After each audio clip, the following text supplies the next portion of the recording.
Hello viewers, তো আজ নিয়ে আসলাম হালকা শীতে উম, ভালো টুপ সব মাছের জন্য। তো দেখে নিন। প্রথমে কিছু ময়দা নিয়ে নেবেন। হ্যাঁ, ময়দা, গমের ময়দা যেটা, ওইটা নিয়ে নেবেন। কারণ ময়দা, রুটির থেকে ময়দা ভালো, কারণ ওই হালকা শীতের জন্য। তারপরে নিয়ে নেবেন কিছু খোল, সরিষার খোল। সরিষার খোল পরিমাণ মতো নিয়ে নেবেন, কারণ শীতের মধ্যে সরিষার খোল কিন্তু প্রচুর পরিমাণে খাই। আর তারপরে কিছু নারকেল তেল মিক্সড করবেন হালকা পরিমাণ। যাদের নারকেল নেই তারা নারকেল তেল মিক্স করবেন।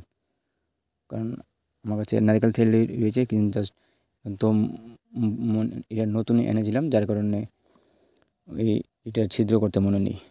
ঠিক এটা নেওয়ার পরে করে দিয়ে দেবো। ঠিক আছে, তো পরিমাণ মতো মিষ্টি চার নিয়ে নেবেন। হ্যাঁ, মিষ্টি চার আবার বলবেন যে মিষ্টি চার তো চার করতে হয়, টুবে কেন?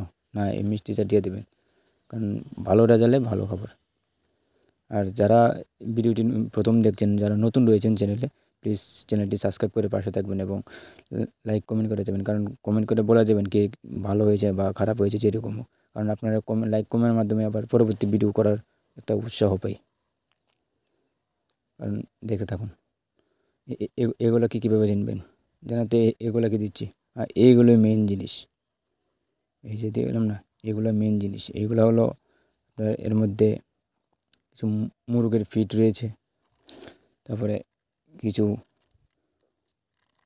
ওই এই যে কী বলে এটা, ভুট্টার গুঁড়ো দিবেন। তারপরে কিছু এই যে আমি এটা পাউডার মিল্ক, তা আমাদের ইন্ডিয়ার মধ্যে এভরিডে ভালো, যার কারণে আমি এটা দিলাম এভরিডে পাউডার মিল্ক। আর বাংলাদেশে যারা বাংলাদেশ থেকে দেখছেন, তো আপনারা এখানে পাউডার মিল্ক যেটা ভালো ওইটা দিয়ে দেবেন, দিয়ে ভালো করে একটু চটকাতে থাকবেন। ভালো করে একদম ভালো করে চটকাবেন, যাতে ভালোভাবে মিক্সড হয়। প্লিজ ভিডিওটা পুরো দেখবেন, নাহলে বুঝতে পারবেন না।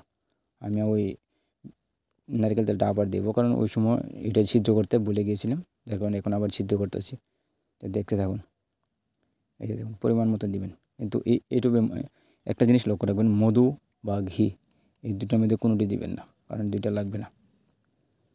কারণ যেহেতু নারকেল তেল ব্যবহার করেছে এবং মিষ্টি চাল ব্যবহার করা হয়েছে, ওই কারণে কেউ ঘি বা মধু দিবেন না। চারটা একটু কম হয়েছিল, তার জন্য আবার পরিমাণ মতো নিয়ে নিলাম, কারণ যেহেতু আমি আজকে আবার বসি হইব, তো এটা টুপটা একটু বেশি দরকার। তার যে পুকুরে পাইবেন ওই পুকুর থেকে হালকা পরিমাণ একটু জল নিয়ে নেবেন। আবার অনেকে বলতে পারেন যে ভাই পিঁপড়ার ডিম কেন দিলেন না? ভাই পিঁপড়ার ডিম লাগবে না, যেহেতু মুরগের ফিড দিয়েছি, তো পিঁপড়ার ডিমের দরকার নেই, লাগবে না পিঁপড়ার ডিম। আমি অল্প পরিমাণ আবার নিয়ে নিলাম, আর দেখতে থাকুন। তারপরে তো আর যারা, আমি এখন আবার বলছি, যারা এই চ্যানেলে নতুন রয়েছেন, প্লিজ ভাই একটা লাইক এবং কমেন্ট করে দেবেন। আর যারা যারা একদম নতুন, যারা আমার এই চ্যানেলে প্রথম এসেছেন আজকে, তো তারা অবশ্যই একটা সাবস্ক্রাইব করে যাবেন, কারণ এরকম পরবর্তী ভিডিও যাতে আরও এরকম ভালো ভালো ভিডিও দেখতে পারেন। কারণ আর আমি যা যাই ভিডিও বানাই না কেন, যে একদম অরিজিনালি ভিডিও বানাই। কারণ আমি 8 বছর ধরে ওইটা নিয়ে ট্রাই করছি। আমি নিজের পুকুরে বা অন্য পুকুরে ট্রাই করার পরে, তারপরে থেকে আমি ইউটিউব খুলেছি ভাই। আর দ্বিতীয়ত হচ্ছে আমি ভাই গরিব মানুষ, যার কারণে আমার কাছে কোনো ক্যামেরাম্যান নেই। আমার ক্যামেরাম্যান না থাকার কারণে আমি ভিডিওটা নিজে নিজে করতে হয়, তার পরবর্তীতে ভয়েস দিতে হয়। কারণ আমার ক্যামেরাম্যান নেই, যার যার কারণে আমার ভিডিও বানাতে খুব কষ্ট হয়।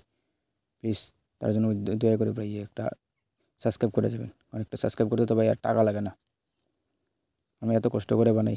এটাও 100% কাজ করে ভাই, আপনারা একবার ট্রাই করে দেখেন। তারপরে ছোটো ছোটো করে দেবেন। এর মধ্যে রুই, মৃগেল এবং কালীবাউস, রুই, মৃগেল, কালীবাউস, কার্পু সম্ভাবনা নাই, কিন্তু এটা বলতে পারি না খাবে কি না। ভাগ্য ভালো হলে কার্পু বা ব্লেড ক্রাব খাবে, কিন্তু রুই, মৃগেল, কালীবাউস এবং জাপানি পুঁটি থাকলে ওই রকম ছোটোখাটো মাছ প্রতিনিয়ত থাকবেই, আর এটা গ্যারান্টেড থাকবে। কারণ আমি আজকে, আমার যেহেতু ক্যামেরাম্যান নেই, তো মাছ হিট করবার সময় ওই জিনিসটা আমি আপনাদেরকে দেখাতে পারি না। তো খুব শীঘ্রই আমি নতুন একজন ক্যামেরাম্যান নিয়ে নেব, যার কারণে, কারণ আপনাদের তো ফুল না দেখে, প্রসেসিং না দেখাতে পারলে আপনারা বিশ্বাস করবেন না। তো আমি জাস্ট টোপ কীভাবে গাঁথা হয় ওই জিনিসটা দেখাচ্ছি, তারপরে নিজেরাই করতে পারবেন।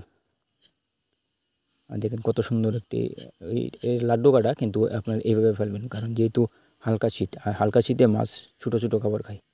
দেখুন কত সুন্দর হয়েছে, তো এইভাবে ফেলবেন। অবশ্যই বেশি মাছ লাগবে, প্লিজ লাইক করে দেবেন।